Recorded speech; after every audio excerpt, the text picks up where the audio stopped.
Bonsoir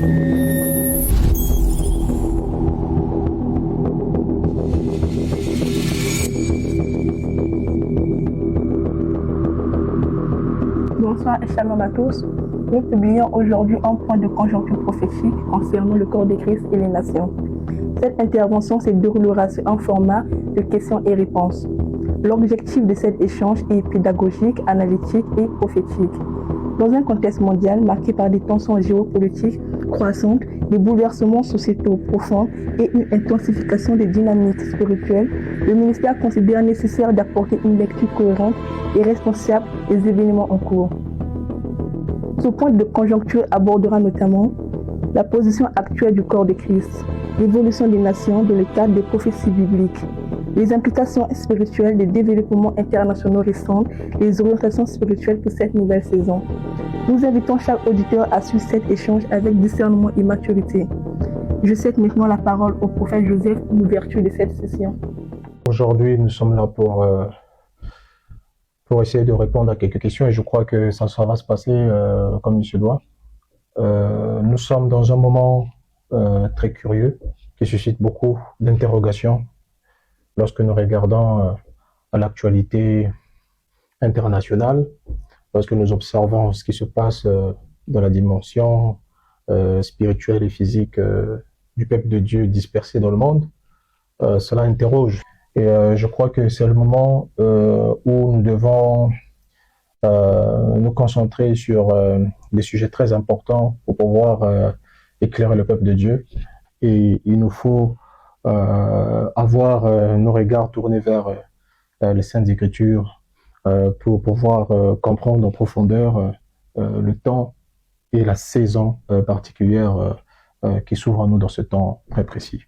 Depuis le 2 janvier, une opération militaire américaine a été menée au Venezuela conduisant à la capture du président Nicolás Maduro par des forces des États-Unis, un acte sans précédent dans l'ordre international moderne. Comment interprétez-vous cette intervention stratégique et quelles conséquences? Bien, déjà, pour commencer, comme il est écrit, le Seigneur l'Éternel ne fait rien sans avoir révélé son secret à ses serviteurs les prophètes.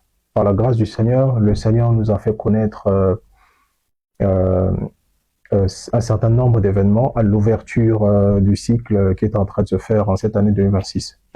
J'ai alerté depuis le mois de septembre 2025 en connexion avec la vision du 22 janvier 2018 sur ce qui était en train de se passer dans les Antilles entre les États-Unis d'Amérique et le Venezuela.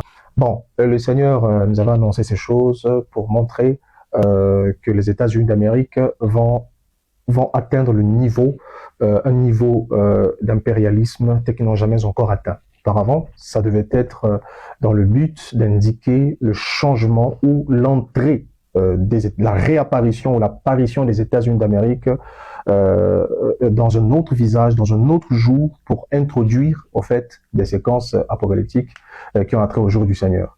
Le Seigneur nous avait averti que les États-Unis d'Amérique s'élèveront avec la doctrine de la paix par la force et que cela se fera en même temps qu'Israël et que ces deux nations devront ouvrir le cycle apocalyptique avec la paix par la force. Et c'est ce qui devait commencer. Et le Seigneur avait averti qu'ils viendront jusqu'au Venezuela et que cela ouvrirait l'ère de la guerre pour les États-Unis d'Amérique et que ce serait d'ailleurs un signe de la guerre qui s'approcherait jusqu'en Amérique lorsque la Chine entrerait plus tard selon le terme que le Seigneur a fixé. En termes d'années, nous avons vu ça. Bon, maintenant, pour ce qui est donc de cette intervention, en réalité, nous avons vu comment cela s'accomplit. La dernière fois que j'ai parlé de cela, c'était le 30 décembre 2025, où nous étions lors du sommet prophétique annuel Conseil Vision 2026. Et le Seigneur avait clairement montré, rappelé d'ailleurs ce que je viens de dire et indiqué précisément ce qui allait arriver au Venezuela, que les États-Unis d'Amérique devaient frapper le Venezuela et qu'une boucle serait placée aux mâchoires du président vénézuélien pour le retirer de là. Et c'est exactement ce qui a été accompli 3 jours plus tard, environ 3 jours plus tard, lorsque nous sommes dans l'année du 2 au 3 janvier 2026. C'est par là que ça a commencé. Le monde se réveille en 2026 avec un spectacle géopolitique absolument prodigieux et effrayant pour le monde. Et cela n'était qu'un indicateur par rapport même au plan prophétique que le Seigneur nous a révélé, parce que ce qui devait s'en suivre, aussitôt que les États-Unis d'Amérique devaient agir de cette manière, avec précision au Venezuela, les États-Unis devaient maintenant se tourner vers le Moyen-Orient, devaient mobiliser la même armada ou encore les mêmes navires devaient arriver au Proche-Orient pour faire face à l'Iran cette fois-ci, dans le cadre de cette crise entre Israël et l'Iran. Nous voyons que les choses sont en train de se faire exactement. Déjà, les conséquences de cette intervention des États-Unis d'Amérique sur le plan prophétique, c'est que cela bascule les États-Unis dans une course au cavalier apocalyptique et qui accomplit très précisément certains détails apocalyptiques. Voyez, et donc, ils vont avec la paix par la force, conformément à ce que le Seigneur nous a déclaré, dans le but de nous situer par rapport au temps dans lequel nous sommes. N'oublions pas que nous sommes dans un temps d'ouverture de tout ce que les prophètes ont annoncé dans les Saintes Écritures. Et donc, ce qui est en train de se produire en ce moment-là, c'est l'inauguration d'un bal apocalyptique, d'une scène qui est en train de se faire. Et là, nous sommes devant une course